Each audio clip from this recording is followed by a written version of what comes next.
د نن ورځې تازه او مهم خبرونه دا راغلاست. ملا هیبت الله د بهرنیو هیوادونو په تحصیلي بورسونو بندیز ولګاوه.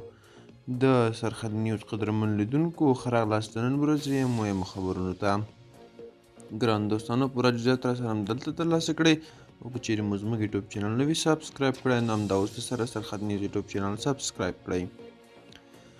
خبریال سمی یوسفزي د خپلو سرچینو له قوله خبر ورکړی چې ملا هیبت الله خپل د لوړو زده کړو وزیر ته لارښوونه کړې چې نور افغان محصلین د لوړو زده کړو لپاره بهر ته پرېنږدي او د لوړو زده کړو لپاره د بهرنیو هیوادونو تحصیلي بورسونه رد کړي.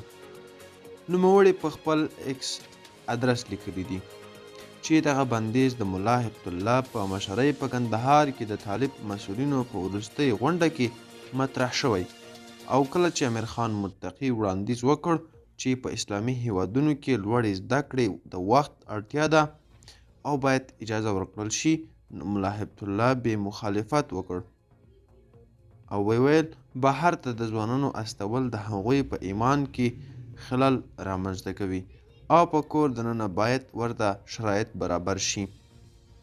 مجلس کې د ملا برادر په ګډون نور طالب مشران هم حاضر وو خو هیڅ چا هم د ملا هیبت الله پریکړه رد نه کړه. ګران دوستانو دا و د نن چمتو شوی ویډیو. که چیرې غواړئ همداسې تازه او مهم خبرونه ترلاسه کړئ نو همدا اوس زموږ یوټیوب چینل سبسکرایب کړئ. تر بیا ښې چارې ښه وخت.